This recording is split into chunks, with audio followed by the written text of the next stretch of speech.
selama kepemimpinan Pak Anies akan jadi suriah, akan jadi provinsi syariah. Jadi saya paham sekali perubahan dan persekusi sangat sulit sekali untuk membangun atau menerima hanya untuk IMB.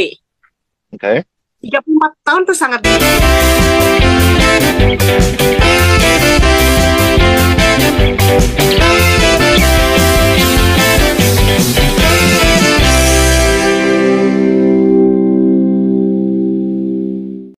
Kok bertolak belakang dengan berita yang kita dengar ya? Katanya kalau Pak Anies jadi gubernur, Jakarta akan jadi suriah.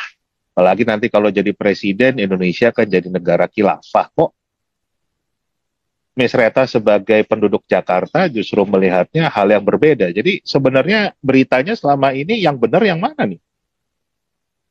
itu kan biasa berita itu bisa benar bisa tidak ya. Kita tidak tahu siapa yang membagikan. Tapi kan kita hanya merasakan sebagai kaum minoritas kepemimpinan Pak Anies itu selama 5 tahun. 5 tahun di Jakarta ternyata hal-hal yang ditakutkan, hal-hal yang tidak kita berpikiran itu tidak bisa menghancurkan dengan adanya paham khilafah dan lain-lain. Tapi ternyata tidak terjadi, gitu ya. Dan malah semua bisa berjalan dengan lancar. Muslim bisa menjalankan ibadah dengan lancar, Kristen juga Katolik bisa menjalankan ibadah juga dengan lancar, begitu juga dengan agama Buddhis dan lain-lain, bahkan penganut kepercayaan gitu ya, yang dimana sudah mulai diakui di Indonesia. Jadi saya lihat, ini kan saya melihat bukti nyata gitu. Yeah. Kalau buat saya prinsipnya omongan itu harus dibuktikan. Yeah. Kalau tidak terjadi, berarti kan itu tidak benar. Jadi Miss Reta sendiri sudah merasakan ya, kalau memang hidup di Jakarta selama kepemimpinan Pak Anies tuh nggak pernah kan dilarang ke gereja, kemudian beribadah itu dibubarkan, misalnya harus pindah agama gitu, nggak ada kan?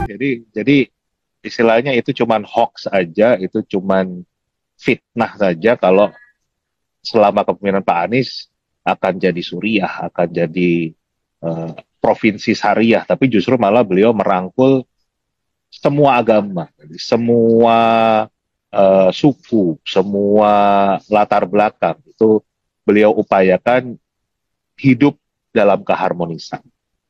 Nah, saya mau tanya nih, Miss Reta sebagai orang Katolik yang tinggal di Jakarta, benar nggak katanya Pak Anies itu sudah berhasil mengeluarkan IMB dari beberapa gereja Katolik, gereja Kristen seperti di Gereja Damai Kristus di Duri Selatan Tambora, Gereja Kalvari di Lubang Buaya, itu gereja Katolik ya, yang sudah 34 tahun IMB-nya itu nggak keluar. Itu benar nggak?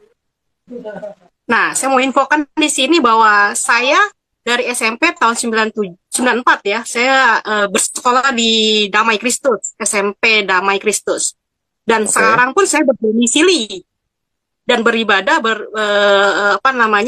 parokinya adalah Damai Kristus. Jadi saya paham sekali perubahan dan persekusi sangat sulit sekali untuk membangun atau menerima hanya untuk IMB. Oke. 34 tahun itu sangat benar, dan saya tahu banget tanggal 10 November kalau nggak salah. Itu Pak Anies peletakan batu pertama, dan itu sangat-sangat membahagiakan buat kita di warga Kampung Duri, khususnya untuk yang paroki Damai Kristus. Saya tahu juga